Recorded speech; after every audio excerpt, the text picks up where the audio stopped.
लोकसभा चुनाव से पहले ही इन दो सीटों पर होगी सपा और बीजेपी की कड़ी टक्कर। जो जीतेगा वही बनेगा 2024 में यूपी का राजा। लोकसभा का सेमीफाइनल माना जा रहा है इन दो सीटों पर होने वाला उपचुनाव। सपा अभी से झोंक रही ताकत और बीजेपी भी बना रही रणनीति, लेकिन जनता तय करेगी विजेता। देखिए क्या कहते हैं इन सीटों के समीकरण और किसकी हो सकती है जीत। सपा ने इस नेता को उम्मीदवार बनाने की कर ली तैयारी। बीजेपी भी सबसे मजबूत नेता पर दांव लगाने के लिए तैयार।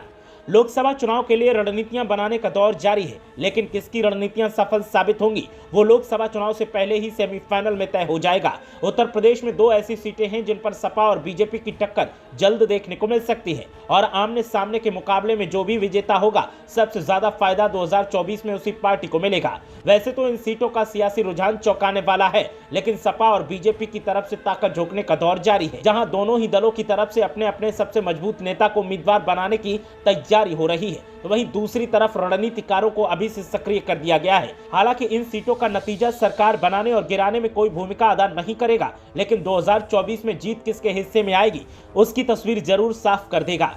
हालांकि अभी उपचुनाव कब होगा इसको लेकर कोई तारीख घोषित नहीं की गई है, लेकिन राज्य में दो सीटों पर अब उपचुनाव होना तय माना जा रहा है। इसके पीछे की वजह कोर्ट का एक फैसला है जिसमें बीजेपी विधायक को 25 साल की सजा सुनाई गई है।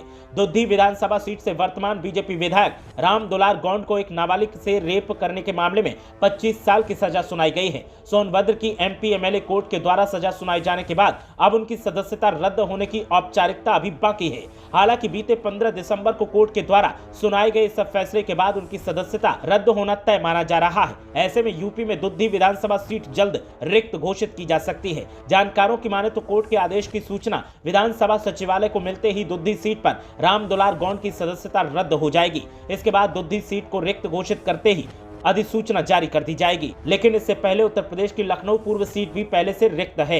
इस सीट पर बीजेपी नेता और पूर्व मंत्री आशुतोष टंडन ने जीत दर्ज की थी, लेकिन बीते महीने आशुतोष टंडन का निधन होने के बाद ये सीट रिक्त घोषित कर दी गई। लखनऊ से पूर्व विधायक और पूर्व राज्यपाल लालजी टंडन के बेटे आशुतोष टंडन का निधन बीते महीने 9 नवंबर को हुआ था। इस वजह से अब यूपी की दो सीटों पर उपचुनाव होना तय माना जा रहा है। हालांकि 18वीं विधानसभा में राम दुलार गौंड चौथे सदस्य होंगे, जिनकी कोर्ट से सजा पाने के बाद सदस्यता रद्द होगी।